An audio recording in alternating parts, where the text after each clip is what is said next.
Our weather can be apocalyptic. Our beach waters are filled with poop, and we don't even have an amusement park. But I still love Houston, and I'll tell you why you should too.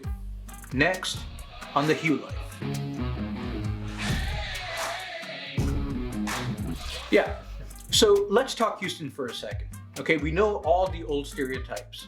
Wild West, oil town, those mega floods and big hurricanes. You're gonna have a news reporter who goes, "Houston, we have a problem."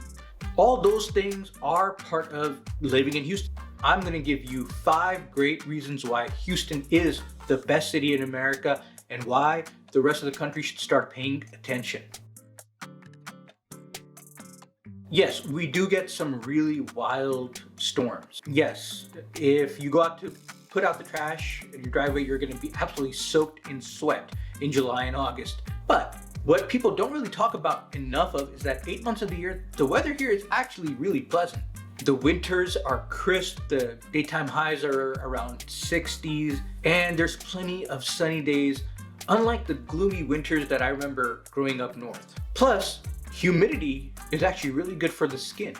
Most people that I meet down here, they say that I look pretty young for 54.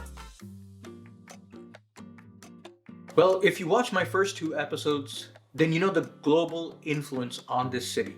And with that comes hundreds of different types of delicious cuisine from all different parts of the world. So I'm telling you right now, Houston is the best food city in America, hands down.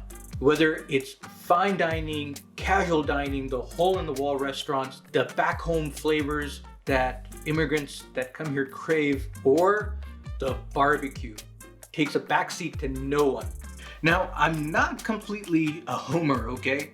Like, when it comes to Bluebell ice cream, I love it. But when it comes to like Whataburger, meh. I mean, I think, but when it comes to Whataburger, that is the stuff of legends.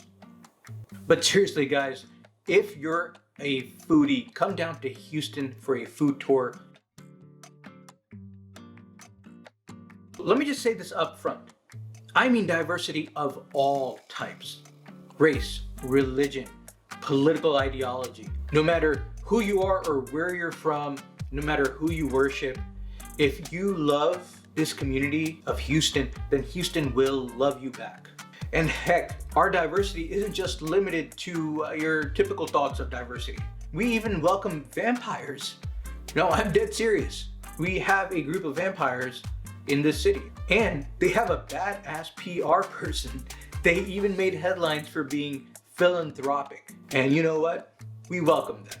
You know, I may actually do an entire episode on the vampire community of Houston. Why not? This might be my favorite one. So you want to call us dopey cowboys? Have at it. In fact, I bought myself a cowboy hat just the other day. Ever seen a Pakistani cowboy? Well, you will soon. Now, as you know from last week's episode, our beloved landmark is a bridge with graffiti on it. We have tigers that run around loose on the streets of our neighborhoods. Arguably, the most beloved Houstonian is a man who dresses up as a mattress. And we have poop in our waters, but we swim in it anyway. But really, there is a charm about this town, and we don't get a lot of accolades for it, but that is okay. And believe me, when we go to other parts of the country, even other parts of the world, we get asked really stereotypical questions like, "Oh man, how bad is the racism down there in Houston, Texas?" And we just reply to them with, "Bless your heart."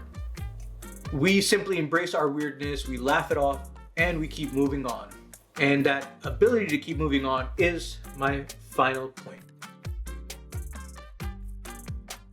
So in my 14 years in Houston, we have been hit by Hurricane Ike, a couple of oil and gas industry busts, Hurricane Harvey, and even a mega winter storm last year that killed hundreds of people. But you know what? Each and every time that we get hit with a disaster, we mobilize. I remember back during Hurricane Harvey, we had people who were housing 20, 30, 40 strangers in their homes.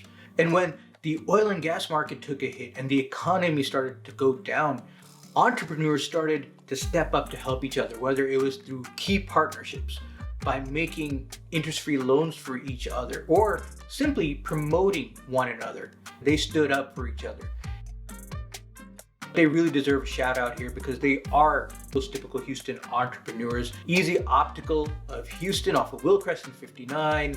The law offices of Omar Khwaja, specializing in personal injury. Lane's Chicken Fingers, now open in Single Ranch and Katy. Postal Express of Houston. And finally, the Halal Guys of Houston. So, what do you have to say? Is there anything else I forgot? Anything that you want to add to the list? Leave a comment underneath. And don't forget to subscribe, and please, if you like the video, hit the like button. Help us keep growing at this great pace that we're growing. And I'm gonna leave you with this teaser for next week's episode 4. Don't miss it. Hope you enjoyed this. Take care. Guy's name is Nassar. He's a Muslim. He's out here and he's homeless. You know, that story is at the soul of who we are as a city, that two people who are so different can get together, form this beautiful friendship. Right here, this is where Nassar's taking off. The big white Texan is chasing him. Old white guy. And he looked at me. I said, please, just give me a minute and come look in the truck. Take whatever you want. He lives off of Hillcroft behind a restaurant by a dumpster.